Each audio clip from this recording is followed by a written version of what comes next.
we must bring the one and only Sergei Lieberman inside of this show, now growing the iconic AeroPress up and to the right forever and ever. Everybody, welcome inside of this show, Sergei Lieberman, Global Director of eCommerce.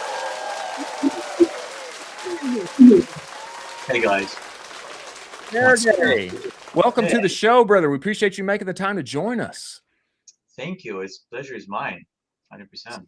Sergei, I have got to know, man. I've got to know, what is it like growing this, in my mind, already established winner inside of the coffee space? I used to have a coffee business. We were a roaster here in Austin, Texas, etc. I discovered the AeroPress, and it became my brewer of choice. But but I've got to know, like, from your side. And in my mind, this thing is already like the best coffee maker in the world. Like, how do you continue to grow this thing after it's in my mind already established? It's the clear winner. Everybody must already know. 100%. Yeah, it's a very well-established brand, and it's actually a community-driven brand because all over the world, in Europe, in North America specifically, there are lots of users and lots of fans. Some of them doing tattoos, some of them, doing some creative contests and whatever. Right. So, yeah, I think it's a fair question because no pressure, but lots of pressure. How do you do it? So of course, expanding the markets that we make it available on, but also expanding the product portfolio and expanding the knowledge and education on what is AeroPress. Because if you think about it, it's not just a product; it's a brewing method.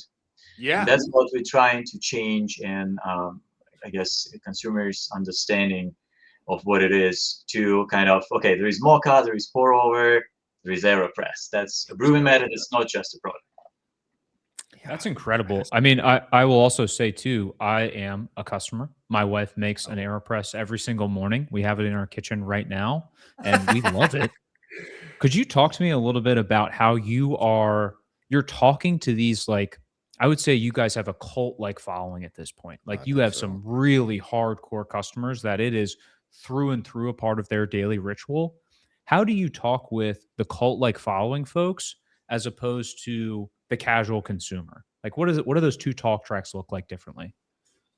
So thankfully, we have a bunch of really knowledgeable colleagues who also are part of the cult, the same one. Nice. Hopefully, and it really matters that, as you said, it should be two different ways of talking to ones who are considering AeroPress as interesting tool. Maybe I'll play with it. Maybe it's better than my French press that was in the back of my kitchen cabinet for the last 3 years. Maybe it's not. So it's one sort of conversation with them. What's best, how we stand up in comparison to French press or any other brewing methods. And if it's already somebody who's very familiar, very loyal, and knowledgeable, it should be either at least on par level of expertise on our end, and more significant and more comprehensive talk, and talking into details and specifics of what exactly you do and what kind of methods you use in your daily routine with AeroPress, or no communication at all, because expectations are super high. Yeah, absolutely. Tell me this, Sergei. I was fascinated when the glass version finally came out. That was like the one little like quip or some people would make sometimes, like, well, it's plastic, it's like I'm used to my Chemex, I'm used to my French press, like I want it glass, but now it seems like you got the glass version, you've got the stainless steel version. I would think this is like, I would think, especially from the kind of specialty coffee minded, I've got my particular roasts that I like from particular roasters, etc. I would imagine that this was huge for growing sales online. I mean, I would think this was incredible for merchandising, product development, etc.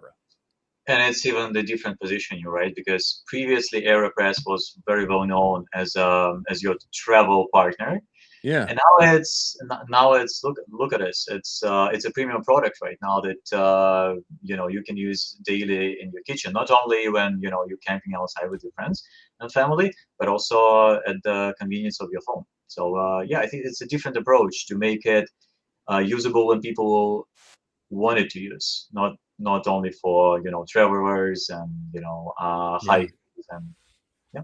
Yeah. Absolutely. It is a 20-year-old plus company, and you have that cult like following that you desperately do not want to upset. How do you still navigate that as a growth marketer to do some of these moonshots, to do some of these crazy campaigns, to still kind of punch through that ceiling and get those net new customers in the door and really try to, push yourself into the zeitgeist, the culture at the moment? Yeah, well, it requires a very comprehensive testing and ideating process behind it. So if you look at it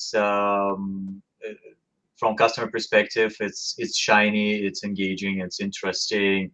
But under the trunk, you'll see a very high level and multi-layer process of ideating, neglecting some of the ideas, picking some weird ones, Right. daily competitive analysis, and many other layers of this huge onion that we're building on a monthly basis. So, and Yeah. then all of it builds up to a comprehensive content plan, again, because we have different types of audiences and different Yeah. segments of people, not only super fans and newcomers, but also about 12 different segments of people based on their long-term, short-term interests, Mhm. based on what do they do in life, or what are their level of understanding of coffee brewing processes, and so on and so forth. So it's quite a sophisticated machine going on a daily basis. For sure. Sergey, when I think about coffee at large, and especially you get into the different brewing methods, in my mind, like your enemy, like the AeroPress enemy is like the Keurig, or the just the standard, plastic brewing method, the Mr. Coffee that people are, putting in there and then have the thing drip. And, that in my mind is like the enemy that people need to graduate from in order to be AeroPress pilled and become part of the cult. Do you think about your marketing in this kind of way? Do you have this kind of thought when it comes to different brewing methods, etc.? We do and we don't at the same time. I would say because yeah, Keurig or Nespresso and anybody else who's offering automatic or semi-automatic coffee makers, yeah, definitely the understanding or implied understanding is it's easier, it's faster, but well, the quality of the end product is not there. And if you think about it, it's not actually faster after all, because it takes you only a couple minutes to run your AeroPress. And then at the end of the day, you have a fantastic taste that you can't get by any other brewing method. And at the same time, look at the cost. The cheapest Keurig will be multiple times more expensive than our product. So I think it kind of a no-brainer if you think about it. I think But so. our role is to educate people that it is, because it's not that obvious, as you said. Wow. Interesting. When Interesting. when I think about, the AeroPress, you guys are in D2C, you guys are in Amazon, you guys are also in 70 plus countries in retail as well. I mean, you're so far expanded. You're basically everywhere at this point. What are you excited about from a channel perspective in 2026? What gets you excited when you guys are already so basically everywhere? Everywhere, but not entirely, because it's not only Amazon. Of course, in the Western Hemisphere, it's mostly Amazon. Sure. Let's go with Western, Northwestern Hemisphere, because yeah, there are a bunch of huge retailers, online retailers specifically, in Asian markets, in Latin America, Mm, even in Middle East. So we haven't yet properly explored all of these, and I think this level of granularity really matters if we want to be, widespread known, and if we want to have a true culture, true understanding and passion for our product, we need to be everywhere. Yeah. So that's where my excitement comes from. Yeah.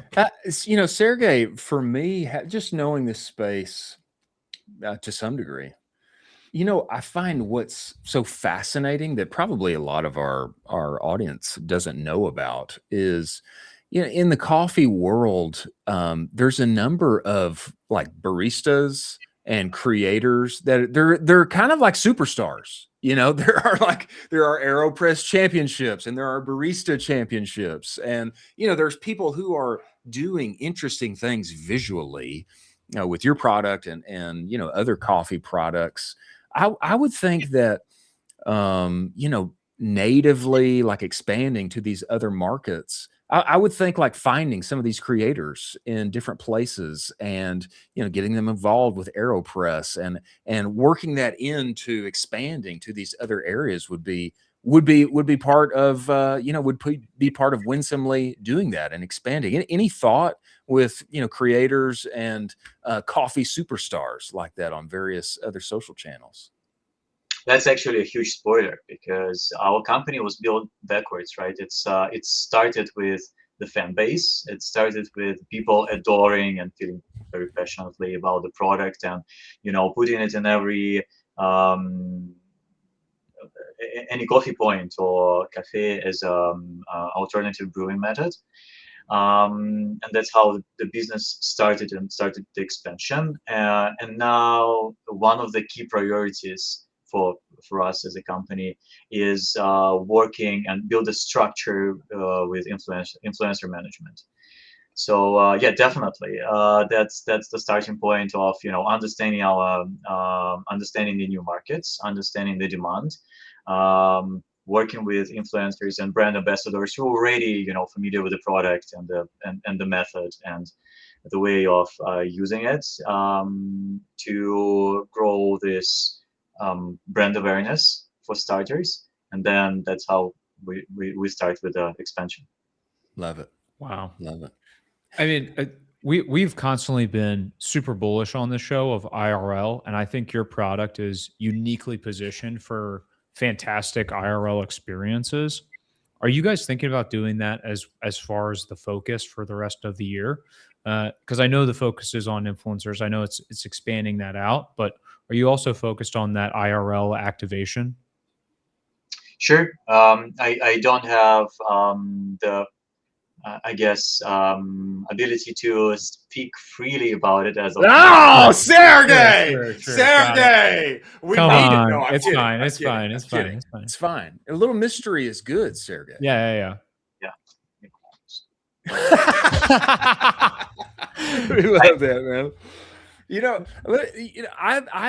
I think it would be interesting someday. I don't know, maybe this is, gosh, maybe it just works against you ultimately. But I have always wondered if AeroPress eventually makes their own beans specifically Yeah. designed for the tool. I know there's so many incredible roasters out there. Do you think some kind of product expansion like that would actually hurt AeroPress in the long run, Sergey?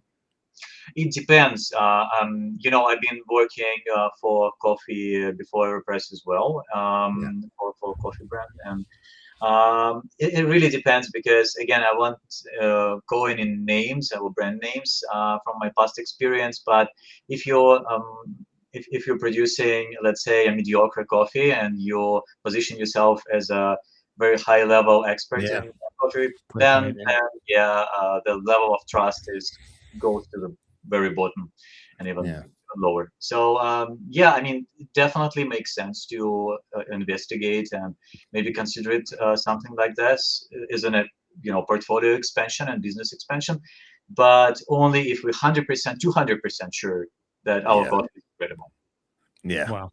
I love that. And there's so, I mean, the coffee industry is it's so unique, and the beans, and you need to drink them within 2 weeks of them being roasted, and all the things. There's so many unique specifications around that. Incredible. Well, before you go, Sergei, and we appreciate you making the time to join us. I would love to hear your thoughts on just lifetime value for a brand like AeroPress, because people are buying the thing, and one would think, oh man, that's got to be a tough business to bring people back to. They got my hero product and now it's so good they use it forever. How do you think, especially from the e-commerce lens, how do you think about bringing people back? Obviously nurturing their education, but how do you think about bringing people back to buy more from you? Well, I think at first you need to convince them that you're not only for their money, even though you are. Just kidding. No, it does matter though. It matters a lot at the end of the day. It matters a lot, but you should be honest with them, and don't drop them right after the first purchase, because the first purchase experience probably matters even more. Because if you think from lifetime value perspective, especially with our average cost, that's where the money is actually. So yeah, we're nurturing our customers long time, endless time after they've done the purchase. We keep showing them the recipes and some new fascinating trends with AeroPress, with cold brews, with espressos, with different kinds of desserts and even drinks. Alcoholic drinks as well. And of course, we have a loyalty program. Of course, we encourage them to participate in our referral program as well. And, we manage different kinds of challenges. We come up with the new products and we ask them to test it. It's ongoing conversation. It's highly personalized. We chat with them where they want us to be. So if it's Reddit, it's Reddit. If it's emails, it's emails. We're trying to be everywhere they want us. They want to chat with us and to see us. We invest a lot in just nurturing not the customers, but the dialogue, the communication, and be there for them all the time. Yeah, absolutely. I love it. Like it. Be everywhere, and which is exactly what Sergei and the team at AeroPress are doing. Sergei, we appreciate you making the time to join us. Brother, before you go, where should people find you, follow you, hear more from you? Are you active on LinkedIn, anywhere like that we should be getting some of your brain share from? 100%. Yeah, I'm super active on my LinkedIn, and all the best cases that I'm working on and have some preliminary great results and success stories. Just check on my LinkedIn profile; they're always there. That will be the main channel. Excellent, amazing. Guys, thank you for your time. Absolutely. We appreciate you, brother. Look forward to having you back, man. Thank you. Appreciate it.